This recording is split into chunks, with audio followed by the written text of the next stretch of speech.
queridos amigos del Frente Amplio por la Democracia, queridas amigas y amigos de Forja, amigas y amigos de Libres del Sur,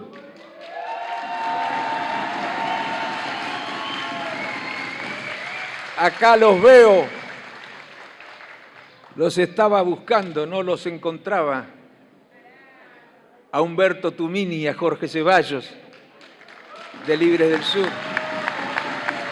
Ya trabajamos con ellos, dije en San Martín, en el año 2013 fue.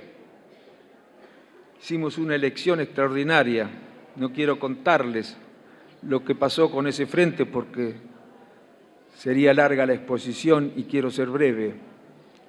Pero les aseguro, como lo dije en otra ocasión, me sentí muy cómodo desde el punto de vista afectivo y conceptual, ideológico, trabajando con Libres del Sur. Por supuesto que existen entre quienes integramos este frente algunas diferencias. En todos los partidos existen diferencias. No crean que todos coinciden en el 100% de las posiciones en los partidos. Pero los grandes comunes denominadores son los que nos reúnen. Hay amigos también del socialismo que nos están acompañando porque coinciden con nuestra visión acerca de lo que pasa y acerca de lo que hay que hacer en la Argentina para que lo que pasa deje de pasar. Yo les aseguro que me costó mucho tomar la decisión a la que se refería quien anunció mi presencia o anunció que me tocaba hacer el uso de la palabra. Pero les aseguro, miren, yo no hubiera tomado nunca una decisión de este tipo si no hubiera tenido razones más que suficientes, muy importantes, para abandonar a la Unión Cívica Radical. La Unión Cívica Radical de tal solamente tiene el nombre. Mi renuncia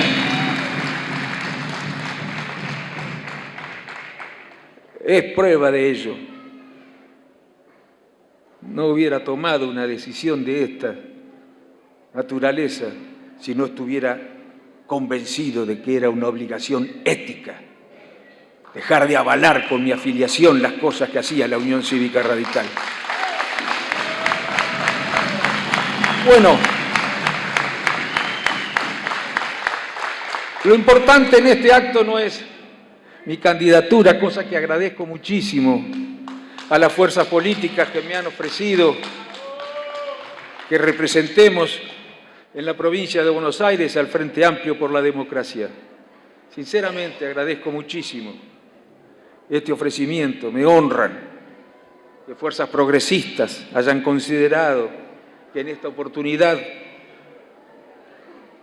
bueno, puedo hacer un trabajo que resulte útil a los objetivos que nos proponemos. ¿Por qué nos reunimos en este frente? ¿Cuáles son las razones que nos reúnen? Yo diría que básicamente son dos. Se ha aludido a ellas en las anteriores exposiciones, pero permítanme insistir. Ya dijimos en la campaña que un triunfo de la libertad avanza, que un triunfo de las políticas que proponía el entonces candidato Milei no solo no resolvería los problemas de los argentinos, de la clase media, de los sectores del trabajo, de los jubilados, de la pequeña y mediana empresa, en fin, de los sectores populares, no los resolvería ni los mejoraría, decíamos. Decíamos que al contrario, los agravaría. Y la historia o la realidad nos está dando la razón. No crean ustedes que las cosas van a cambiar hacia adelante. Solo podrían cambiar si hubiera un cambio en las políticas del gobierno. Pero no va a ocurrir eso, amigas y amigos. Va a profundizar sus políticas reaccionarias, conservadoras, antipopulares. Y la afirmación que hacíamos no era arbitraria. No decíamos que estas políticas no resolverían los problemas fundándonos en alguna teoría. Nos fundábamos en la historia de estas ideas, que no son nuevas, son tan viejas como la injusticia, estas ideas. Yo les diría que la historia de la lucha por la justicia social, que es muy vieja, la historia de la lucha por la dignidad del hombre, es la historia de la lucha contra las ideas que pretende aplicar el señor Milei en la República Argentina. De nuevo, no tienen nada. Yo diría que si analizamos la historia de la humanidad, podremos comprobar que los progresos sociales que se fueron registrando a lo largo de la historia fueron producto de los triunfos que en esa idea, que en esa lucha contra las ideas que inspiran las políticas del presidente Milei obtuvieron los sectores populares. Triunfos parciales que nos permitieron ir progresando. Y esa lucha no termina nunca. Siempre habrá razones para luchar, para profundizar la lucha por la igualdad, la lucha por la dignidad del hombre. La experiencia les decía que en los países en los que se ha aplicado en los últimos tiempos estas políticas no han hecho otra cosa que complicar las condiciones de vida de los sectores populares. Parece mentira que no se diga algo tan elemental y tan básico, que los que tienen posibilidades de comunicarse con la sociedad e informar a la sociedad para que pueda tomar decisiones informadas a la hora, por ejemplo, de votar, no digan que la historia es la que demuestra que estas políticas no dieron resultado. Y no me refiero a la Argentina solamente, me refiero a la historia de la economía en cada uno de los países en los que se aplicaron en algún momento estas políticas. Era bastante fácil advertir que esto iba a ocurrir. Además, con un candidato que decía que la justicia social es una aberración, que la igualdad es una aberración. Pero ¿cómo puede alguien decir semejante cosa? Tiene que haber estado muy enojada la sociedad para votar a alguien que dice semejante cosa. Yo diría que son políticas amorales. Son propias de quienes creen que la política no tiene que preocuparse por ninguno de los valores éticos fundamentales. El señor Milei cree que la justicia social es un asunto personal. La justicia social debe procurarla cada uno por sus medios. La igualdad es un asunto personal. La dignidad del hombre es un asunto personal. Y por supuesto que estos son asuntos personales, pero también son responsabilidad de la política. La política debe garantizar condiciones para que los miembros de la sociedad puedan vivir con dignidad. Si no, la política es poder bruto, mera administración. La política sin ética no es política. La política tiene sentido en tanto actividad que organiza los aspectos centrales de la sociedad. Si lucha para ordenarlos de manera tal que cada uno de sus miembros pueda vivir de manera digna.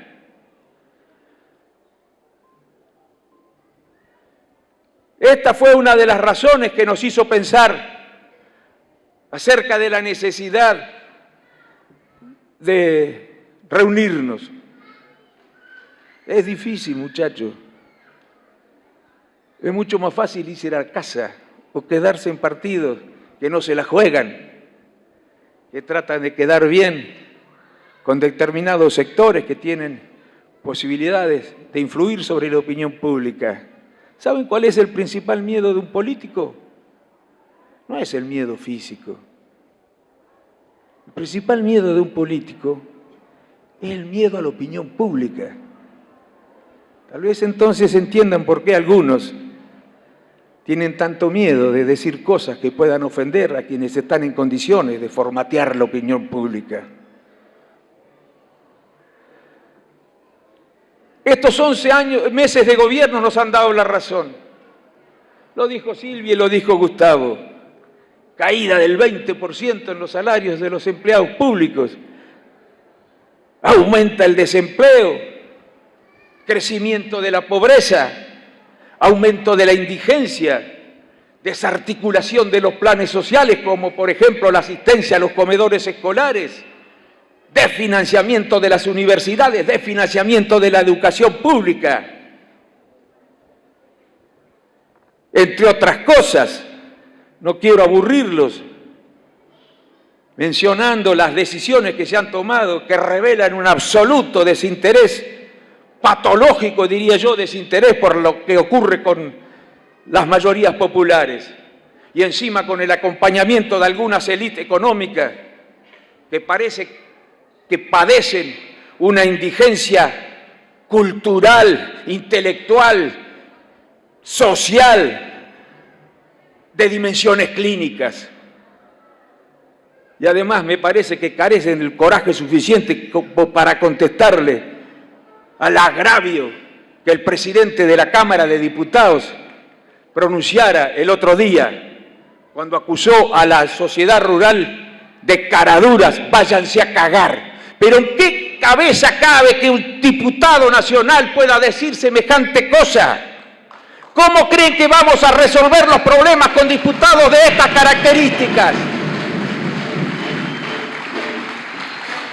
Pero se dan cuenta, yo nunca vi, y no tengo ninguna coincidencia, salvo con las pequeñas y medianas empresas, con la Unión Industrial Argentina. Pero ¿les da confianza a ustedes un político que se refiere en esos términos? Tanto que les preocupa la seguridad jurídica. ¿No les despierta algún temor acerca de la seguridad jurídica? Un señor que es capaz de decir estas cosas.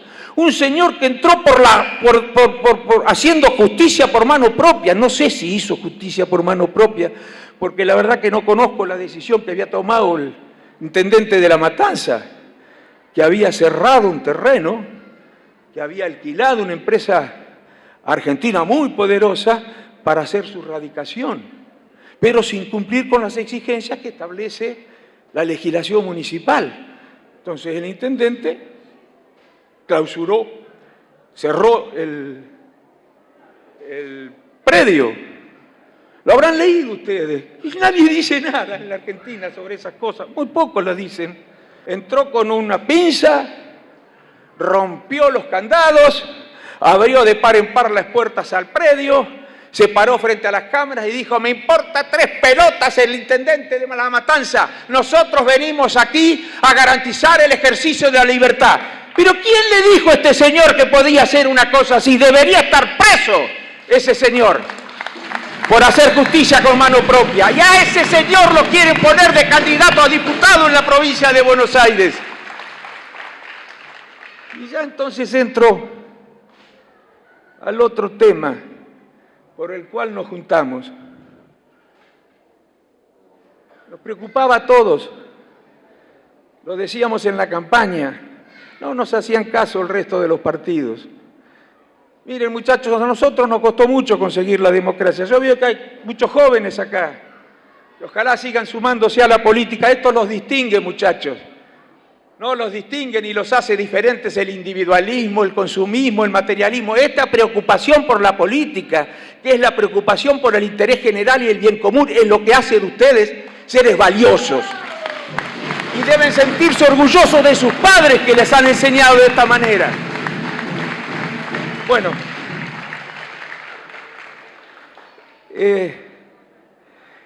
decíamos en la campaña que el triunfo de la libertad avanza representaba una amenaza para la democracia y para la República.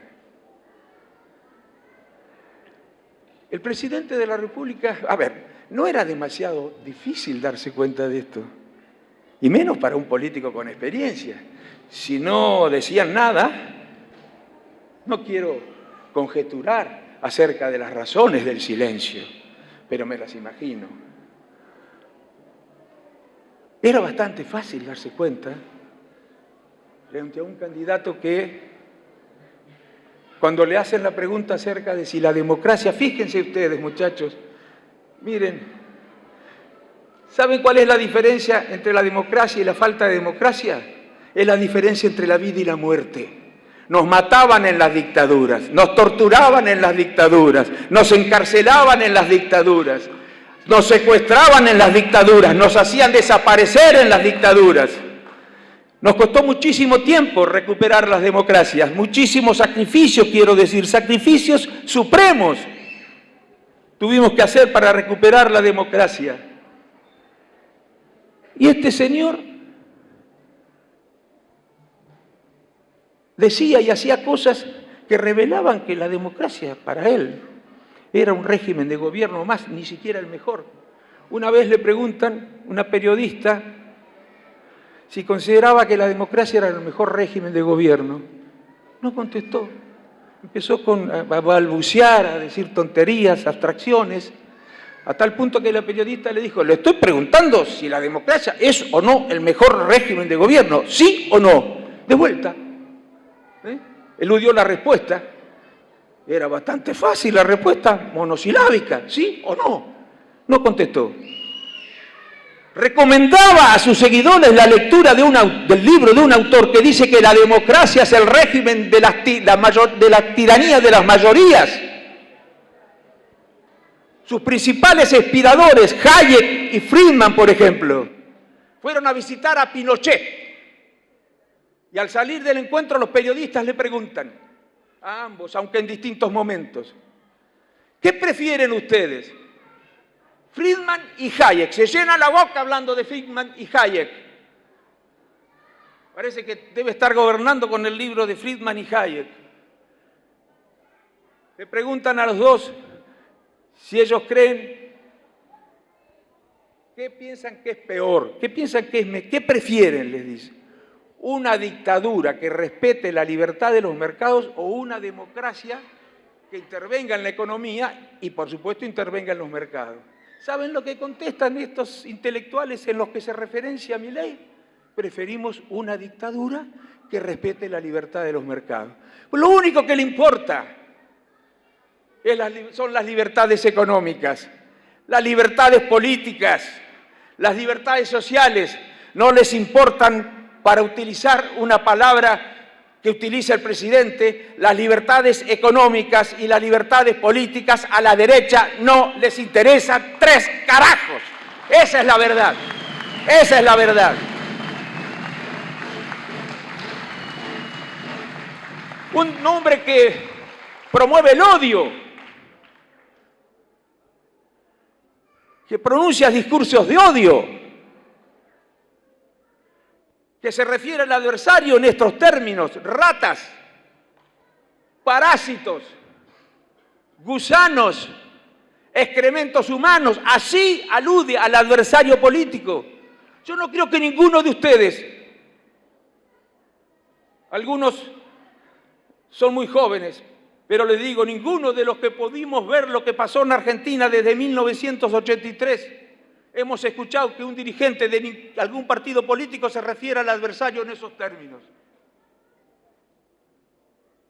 Ya la pregunta que le hicieron a él, la que mencioné antes, es rara.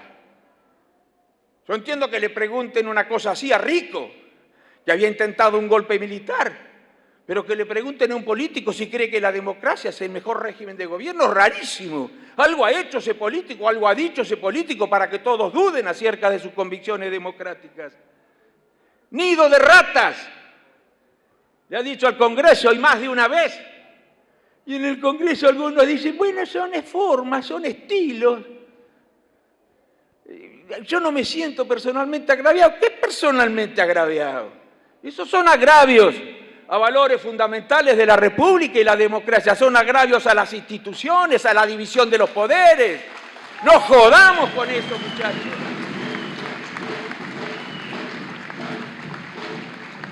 Lo que ha hecho con los DNU es una barbaridad. Los que se rasgaban las vestiduras en el altar de la República y la democracia hasta hace pocos años hacen ahora la vista gorda y no han rechazado los DNU, el DNU más inconstitucional que conozca la historia de los DNU inconstitucionales en la Argentina. Y no solo los políticos se callan la boca, se callan la boca otros actores de la sociedad que han opinado muy en contra de cosas como estas en tiempos pasados y que influyen mucho sobre la sociedad. Bueno, en fin, estamos preocupados por lo que pasa con la República y la democracia, muchachos. La democracia nos permite luchar por más justicia social después. ¿O ustedes creen que vamos a poder luchar mejor en dictadura por la justicia social? Eso es lo que le molesta de la democracia, que el pueblo puede influir, que el pueblo puede elegir a sus representantes. Eso los asusta. Por eso hablan de la tiranía de las mayorías. Miren, creo que ha llegado el momento de ponerles límite a la deriva autoritaria del gobierno. Como les dije,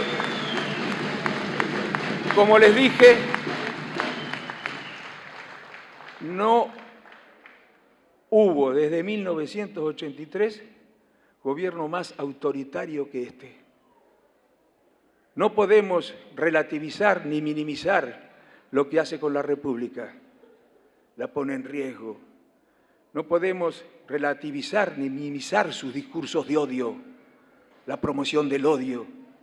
Eso hace mucho daño. Necesitamos un sujeto democrático, una cultura democrática, y sabe perfectamente el presidente que no es promoviendo el odio que se generan las condiciones para la existencia del sujeto democrático, del ciudadano democrático.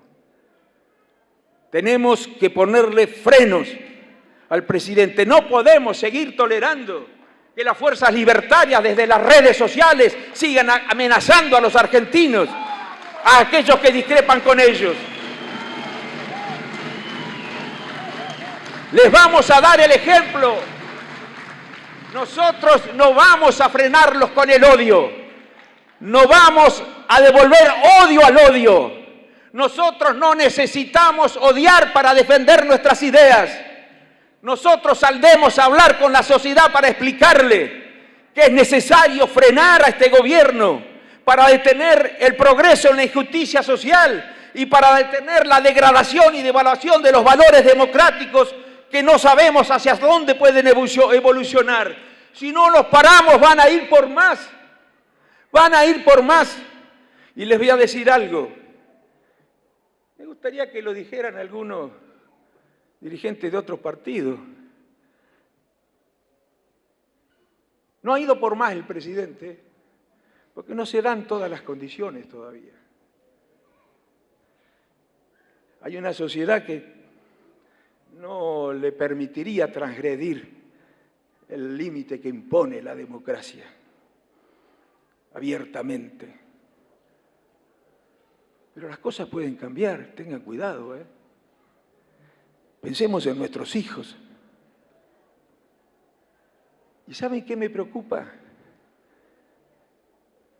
Si gana la elección que viene, se va a sentir respaldado, envalentonado. Va a querer profundizar, va a querer modificar la Constitución Nacional. No tengan ninguna duda que va a querer modificar la Constitución Nacional para cambiar el régimen político. No solo para eliminar de la Constitución todas aquellas normas que son propias de lo que se llama el constitucionalismo social, es decir, esas normas que le atribuyen al Estado la responsabilidad de promover sociedades justas, sino que además va a tratar de modificar el régimen político. Puede llegar a sancionar normas que desvirtúen hasta que sea difícil de reconocer al sistema democrático. Tenemos que frenarlos. Ustedes me dirán, ¿y cómo vamos a hacer? Y ya termino. ¿Y cómo vamos a hacer para frenarlos? Si en realidad el presidente va a seguir siendo presidente hasta el 2027. No se elige presidente. Va a seguir siendo presidente hasta el 2027, y es cierto. Sin embargo, en el 2025 se elige algo muy importante. Lo dijo Silvia y lo dijo Gustavo. Se elige legisladores en todas las provincias al Congreso Nacional. ¿Y qué es lo que ocurre? Muchas de las decisiones que quiere tomar este gobierno, muchas, en lo social, en lo económico. Por ejemplo, ahora quiere salir del Mercosur. Para eso tiene que pasar por el Congreso. Para las privatizaciones que más afectan la independencia nacional, la autonomía de la política, ya no de otras naciones, sino de los poderes económicos, bueno, van a pasar por el Congreso.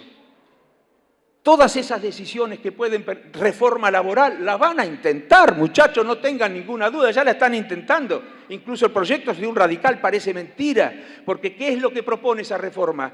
Dicen, con la nueva economía hay que hacer reformas, porque si no, no estamos en condiciones de permitir que inviertan. ¿Y qué quiere decir eso? Quiere decir, miren señores, la relación entre capital y trabajo es demasiado justa. Tenemos que volver.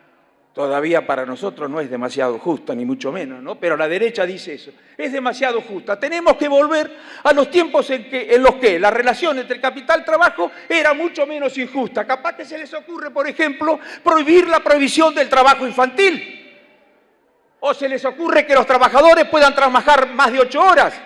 O se les ocurre anular la indemnización. O se les ocurre anular la antigüedad. O se les ocurre arruinar las vacaciones pagas, qué sé yo qué es lo que se les puede ocurrir. Pero no va a hacer nada a favor de los trabajadores, todo con la excusa de que van a invertir. En los que han hecho esto, en todos los lugares del mundo, hay pruebas de esto. No ha ocurrido nada de lo que anticipaban o vaticinaban que iba a ocurrir. Bueno, eso va a pasar por el Congreso. Van a querer cerrar las universidades. Lo que no pudo ahora, lo van a hacer después si ganan las elecciones, no tengan ninguna duda, ¿eh? Yo me he encontrado con muchas madres, no te digo en los últimos años, antes cuando yo militaba más, y después me alejé del partido, que me decían, ¿cómo puedo hacer para que mi hijo, que era muy inteligente, tenía una gran vocación, muy estudioso, tenía todas las condiciones, pueda estudiar en la universidad? Yo no le podía dar solución. ¿No les parece injusto eso? ¿No es injusto eso? Bueno, el presidente va a tratar de complicar más todavía esas posibilidades de que sectores de los más vulnerables le puedan dar a sus hijos la posibilidad de la universidad. Va a arancelar la universidad, incluso algunas las va a cerrar. No tengan ninguna duda que va a hacer eso si gana. Y además lo van a acompañar. Con los jubilados van a hacer exactamente lo mismo. Con la reforma laboral van a hacer exactamente lo mismo. Con las jubilaciones van a hacer exactamente lo mismo. Van a tratar de privatizarlas. Lo que sería para los sectores más ricos no importa. Ellos no viven de la jubilación. Pero para los sectores de clase media media, de clase media baja, para los del trabajo, para ellos sería un desastre la privatización del sistema de seguridad social. Se acabará la política de vivienda, ya la han suspendido, pero definitivamente se acabará la política de vivienda social. Van a terminar con ya han terminado con el asistencia a los comedores comunitarios. Pero ¿qué más nos tiene que pasar para darnos cuenta cuál es el rumbo de este gobierno? Un rumbo que va a hacer estragos en la sociedad. Yo creo entonces que para evitar que se profundicen las políticas reaccionarias, conservadoras, que vamos a sufrir los que estamos acá, no tengan ninguna duda. No son los sectores más ricos. ¿Por qué se creen que los acompañan los sectores más ricos? Porque les piden un esfuerzo especial a los sectores más ricos y están deseosos de hacer un esfuerzo especial. Por eso están contentos con el gobierno. No, lo acompañan porque le bajan los impuestos, como pasó con el impuesto a los bienes personales. Porque le generan condiciones más que ventajosas para poder invertir, como ocurre con el RIGI, que fue aprobado en el Congreso. Y tiene minoría en el Congreso, en teoría. Bueno, yo digo, muchachos, entonces, por la justicia social, por la República, que está muy relacionada también con la justicia social y por la democracia, tenemos que lograr lo siguiente. Tenemos que trabajar, y todos los que piensan distinto al gobierno tienen que hacer lo mismo en las distintas provincias. Nosotros en la provincia de Buenos Aires tenemos que trabajar para que el campo progresista, el de centro izquierda, el que tiene una concepción moral de la política y tiene una concepción social también de la democracia, meta más, que esos sectores metan más diputados que la derecha. Tenemos que modificar la correlación de fuerza que existe hoy en el Parlamento. Hoy en el Parlamento tiene mayoría la derecha. Si ustedes suman La Libertad Avanza, más el PRO, más el Partido Radical, ojalá cambie, muchachos. Me parece muy difícil porque hasta ahora las mayorías están dispuestas a arreglar con Milei y con el PRO. Ojalá las minorías en el partido cambien, por lo menos las que no quieren arreglar con La Libertad Avanza. Tal vez dentro de un tiempo también renuncian a arreglar con el PRO. Si están dispuestas a hacer eso, que vengan a conversar con nosotros, con Jorge, con Humberto, con Silvia, con Martín y con Gustavo. Los vamos a esperar de brazos abiertos y veremos si nos podemos poner de acuerdo en un programa que defienda lo nacional, que defienda lo popular, que defienda la República y la democracia sin miedo. Bueno, tenemos que meter más diputados en la provincia de Buenos Aires de los que metan ellos. De los que metan. Miren, yo me acuerdo que mi padre decía que en la política, la discusión en las elecciones o en cualquier momento no debía ser solo vertical, ¿no? Que la oposición no solo debería discutir con el gobierno, que también debería discutir de manera respetuosa y civilizada, desde luego, entre sí. Bueno, nosotros vamos a hacer eso. No solamente vamos a decir qué es este gobierno, falta todavía desarrollar esta tarea, explicar bien qué es este gobierno, qué se puede esperar de este gobierno. Vamos a decir también qué se puede esperar del PRO con relación a este gobierno o con relación a lo que este gobierno propone. Vamos a decir también qué se puede esperar de la Unión Cívica Radical si siguen las cosas como hasta ahora con relación a este gobierno. Y vamos a decir también, no de todos, pero de algunos dirigentes del Encuentro Federal, qué se puede esperar de ellos con relación a las cosas que propone este gobierno, para que la sociedad sepa que vota, para que no se lleve sorpresas. Y les digo, nosotros no vamos a votar nunca una ley en contra de los intereses populares. Palabra de honor, no vamos a votar jamás una ley en contra de los intereses populares.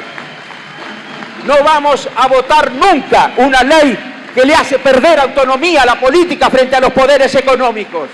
No vamos a votar nunca una ley que nos someta de manera automática a las grandes potencias internacionales. Vamos a respetar la autonomía de la Argentina en el mundo.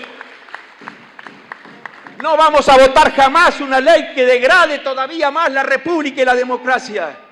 Les aseguro. Y vamos a trabajar junto con otras fuerzas políticas para lograr los consensos que nos permita que este hombre entienda que tiene que cambiar porque va a perder las elecciones en el 2027, si no. Muchísimas gracias.